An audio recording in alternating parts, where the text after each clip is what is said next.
Hello, Plano Photography Club members. My name is Amy Holmes George, and I'm a fine art photographer and educator based in North Dallas, where I have held recent teaching appointments at Collin College and the University of North Texas.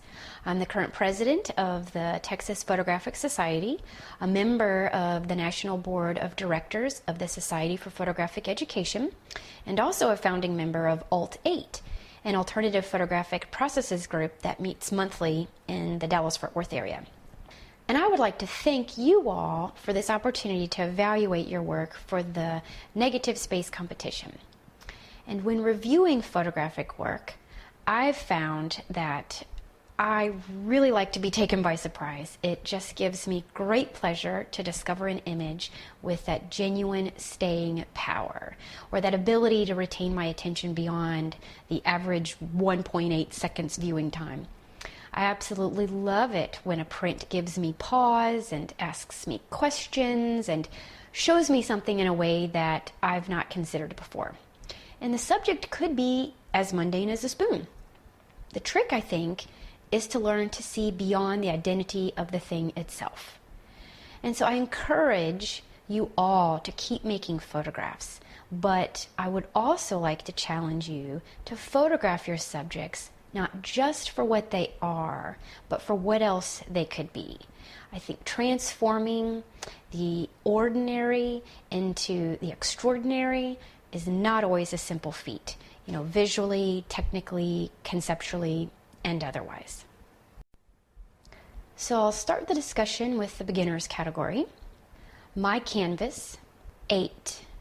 While this image illustrates a very clear understanding of negative space, the area around the main subject, or the picture frames, seems left over and does not really contribute to the visual interest of the whole image.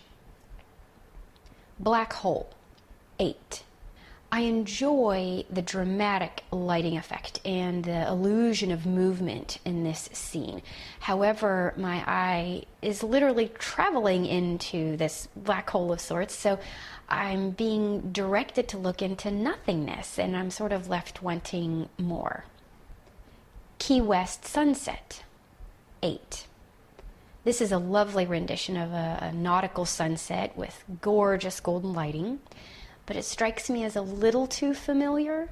The composition is effectively split 50-50 by the horizon line, and so for the sake of visual interest, I would consider applying the rule of thirds here as a way to enhance the overall dynamics of the composition. Blue morning over big cone, 8. This is another really nice, almost surreal seascape. Although I'm unsure if this image is slightly out of focus or possibly captured at a lower resolution, but it seems to be lacking some overall visual clarity. The autumn, 9. I really enjoy the panoramic format of this image, and also the careful placement of the ducks in the water relative to the reflection. Everything seems to be thoughtfully considered compositionally. At the same time, I've seen images like this before, and I would just encourage the photographer to push his or her creative boundaries.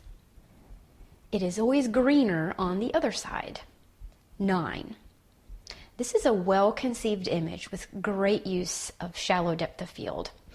I just wish that a little bit more than the bum of the cow in the foreground was rendered in focus. And I believe that this would help create more visual impact in the foreground, as there are some larger areas that fall into somewhat deep shadow. Little palm, 10. This image presents strong directional line and a beautiful sense of lighting. And since the negative space is pretty active and dynamic, I believe that the image would actually benefit from the use of an even narrower depth of field, just to maintain a greater focus on that foreground palm. Starlight, 10. This is a striking architectural detail, well composed with nice lighting. However, I can't help but think that this composition would be even better with a little less negative space, perhaps cropping it along the bottom edge of the first railing in shadow. Tree, 12. Honorable Mention by Vincent Carroll. I find this abstract detail of a tree to be both intriguing and creative in its interpretation of the competition's theme.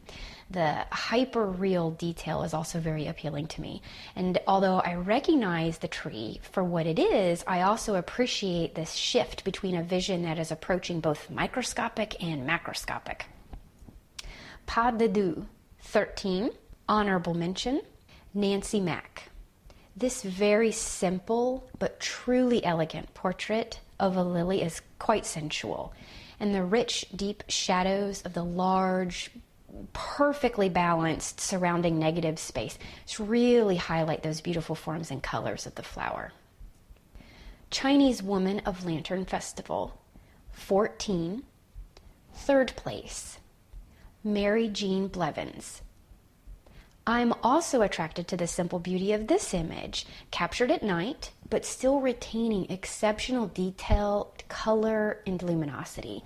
Cast against this field of black, the figure just demands the viewer's attention. Win. 15. Second place, Leslie Johnston. For me, this image is quiet and contemplative, yet full of storytelling capacity. I actually like that the title asks a question that the image does not answer, granting the viewer full liberty to interpret the scene as he wishes. This is part of this image magic for me.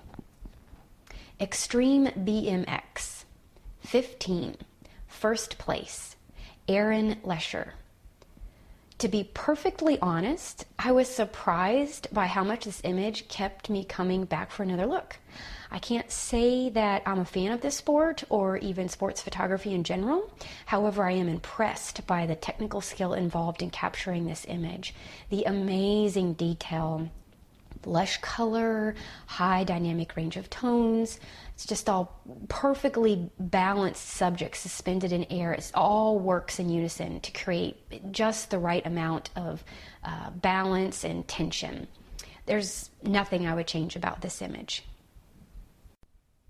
In the intermediate category, I'll start with Pouting Man, Lost Valley, Arizona. 8. Given the nature of this competition's theme, I completely understand what the photographer is seeking here. However, my eye is left wandering around the picture plane, not knowing exactly where to focus my attention. Alone Near the Ridge. 8. This image offers warm light and a presentation format's really appropriate for the subject. I would, however, consider cropping out the branches on the far right and possibly reframing to include more sky or negative space and less foreground just to elevate visual appeal. Writer in Turn. 8. I enjoy how this image is framed with this arcing line on the road. Just directs my eye through the scene very nicely. And while I recognize and appreciate the skill involved in rendering this image, it still feels a little familiar. Bridge at Sunset. 9. I find this to be a really nice industrial landscape with a great dynamic diagonal. I only wish it were framed with a little less darkness along the bottom. You know, this area really does serve to ground the bridge visually, but it's also a dense, flat black that is pulling my eye downward. Twisted Reflections of Ourselves from Above. 10. This is such a clever visual distortion, and I imagine that representing it in grayscale really helped to unify the image. The darker areas feel a little flat and lose some of that luster of the reflective surface. So I would recommend adjusting levels or possibly curves in Photoshop, or implementing filters with selective dodging and burning in the darkroom, as I'm unsure how this image was created. Dante. 10. What a great portrait of a statue. I think staying true to theme, however, I believe this image would be even more successful if more sky were actually included. That negative space, I think, would bear weight on the shoulders of the subject, sort of lending to the overall emotional quality. Lurking gator, 10. Great use of negative space here. Subject is well balanced, and while a bit familiar, the gator's eyes stare right into mine, holding my attention. Watch out gator, 11. The apparent proximity to the alligator here is almost disturbing to me. I feel uncomfortably close, and I kind of like that. The surface of the gator's skin is so tactile, and his glassy eye is just beautifully frightful.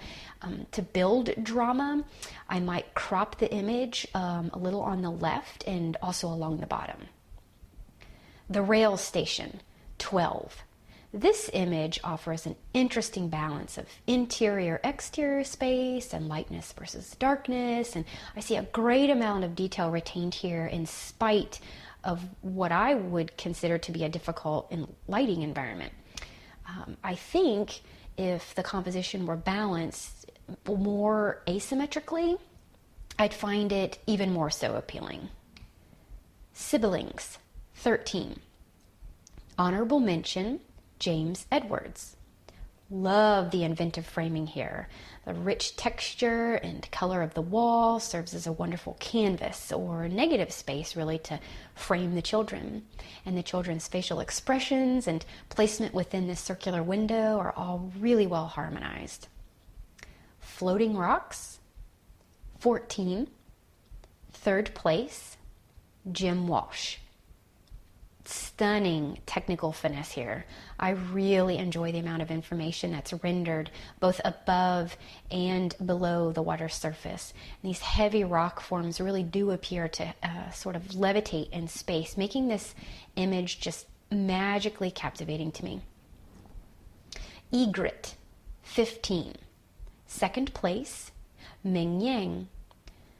The blank white sky in this image beautifully accentuates the form of the egret as if glorified or haloed by this natural light. In fact, the bird is so exquisitely rendered that I'm left wondering if it's even real. Roman ruins, 15. First place, Oscar Roldan. I am simply mesmerized by this image with these architectural ruins cast against this glorious vivid sky, this landscape which actually lacks the traditional use of horizon line, instead offers this sweeping view of the heavens and a very unexpected representation of the subject matter, and I think that's part of what gives it its wow power. In the advanced category, Come Hither, 8. The negative space in this particular image is so colorful and alive, and in some ways attracts my attention more so than the figure. I would actually like to see a close-up portrait of the subject's face contrasted against this large, wonderful background. Lonesome Sailor, 8. I see great promise in this image, just maybe not fully realized. I believe that reframing with more or possibly less water would offset the very evenly balanced horizon line that now holds my eye in the center of the page. And I think this would activate the negative space in a more exciting way. Jessica in Dresses, 10. This is a beautiful commercial portrait, nicely framed, gorgeous lighting, but for me it does not necessarily move past what I would consider conventional studio portrait. However, I also admit that's not my specialty. I would perhaps suggest shifting the angle of view, maybe to more from above, or somehow activating the negative space more. Storm over New Jersey Side, 11. I love the dramatic skyline represented in this cityscape. The impending sense of doom is quite real, effectively rendered in such a colorful evening light. If I were to improve this image, it might be to reduce some of the magenta color cast in the shadow areas. Doorknob, 11. The doorknob here becomes almost a portal into another world, this interesting representation of a dark landscape. I would like to be even closer to the knob to really appreciate more of the details captured. Big world out there. 13, honorable mention, Bud Maller. Because of how this image is photographed, it becomes transformative for me. Its very illustrative nature, almost like a woodcut or perhaps a drawing, is quite captivating and rather poetic, yet extremely simplistic. Goblet, or Prelude to a Kiss. 14, third place, Sam Wilson. I love this photographic take on the very familiar positive-negative exchange. These chiseled contour of the faces are so nicely defined in all their simple but surprising and very effective beauty. Blossoming. 14, second place, Dawn Champlin. I cannot help but recall the work of Ruth Bernhard or Wynne Bullock in this dynamic figurescape. The formal abstraction of the figure, sort of nearly consumed by the deep shadow, creates a very dynamic figure study. Waiting for Sunset. 15, first place, Carol Barlow. The figure is literally and metaphorically on top of the world in this landscape. It is framed so thoughtfully in this scene. You know, she's high and to the left. The subject appears to be taking in this harmoniously balanced view, and frankly, I cannot keep myself from wanting to do the same. Masters category. Fisherman, Long Island, New York. 8. I really appreciate the pre-visualization involved in the technical execution of this image. And as such, I realize that the graininess is, pretty much unavoidable here. At the same time, this effect does distract a bit from the final photographic vision. Waxing Gibbous Moon. 8. This is an incredibly detailed representation of a lunar face. It's well cropped with just the right amount of negative space, yet the overall appeal feels rather scientific in approach to me. A Foggy Night in London. 8. I enjoy this real ethereal quality of light in this night scene. It's both festive and fun. I just want to be a little bit closer to the activity here. Golden Promise. 8. This gorgeous sky, much like paint on a canvas, illuminates this image quite beautifully. Cropping maybe like a third or a quarter of the tree line along the bottom edge of the print might help enhance the luminosity of the image as a whole, just including less darkness. Nadia with Pearls. 9. I love the idea of this image with the deep shadows nearly swallowing up the figure. However, if the photographer wishes to retain this flat blackness, I would encourage him or her to pull out more detail in the shadow areas of the figure, especially her hands, to kind of pronounce this dramatic effect so that her form feels more volume-esque, cast against this blackness. Good Fishing, a smoke and a calm sea. Doesn't get much better. 11.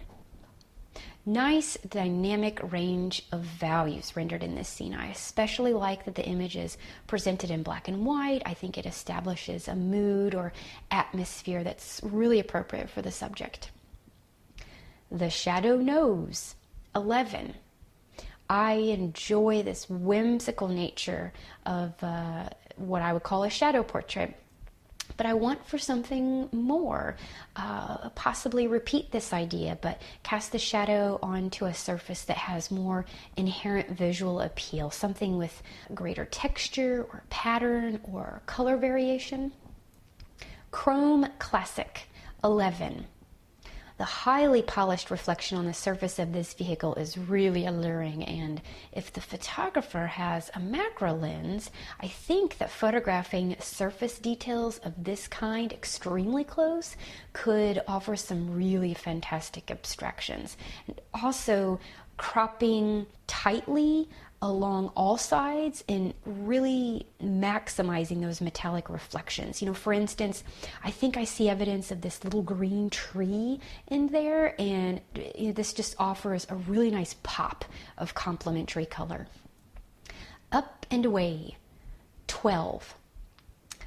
I feel a bit seduced by the color in this image. I really like it. It's so saturated and rich. It's almost unnatural, but lovely, all the same. Personally, a little distracted by the text on the signage and most drawn to the bottom left quadrant of the image where the pattern on the balloon's fabric starts to resemble one of those optical art pieces. Eagle diving maneuver, 12. This image offers an exciting use of negative space. It's activated nicely by this directional movement of the eagle. To capture a bird in flight like this cannot be a simple achievement, so kudos to the photographer here. Steampunk schoolgirl, 12. This young girl's facial expression appears to be so authentic and uncontrived. It's very real, very telling. The diffuse lighting environment is appealing. Her flesh tones are very flattering. The darker values do seem to be losing some valuable surface details, so I would try to pull some of that out. I would also utilize a more shallow depth of field to make the background sit back in space even more in order to retain the viewer's attention on the girl's face. Sunset silhouette, 13. Honorable mention, Danette Volkmer. A strong silhouette here outlining this beautiful southern landscape in all its glory. Shaving off just a bit from the bottom of the print might generate more tension between that jutting downward contour of the rocks and the edge of the picture plane. Texas Star, 13. Honorable mention, Dennis Fritz. Gorgeous detail and subtlety of lighting with this great patriotic palette. And while everything is frozen perfectly in time, this image still possesses this real kinetic sensibility. I respond to that.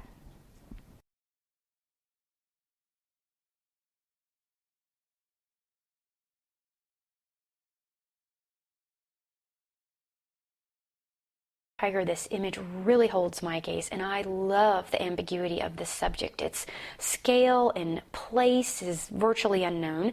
The image is both still and in motion, and everything is really left to my imagination, and I find that whole experience extremely satisfying. LA Afternoon, 15, second place, Jen Carrick.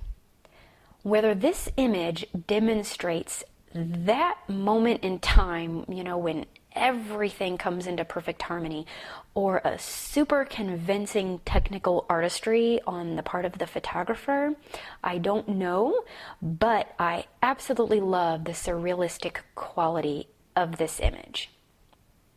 Taking a hike, 15, first place, Charlotte Hasty.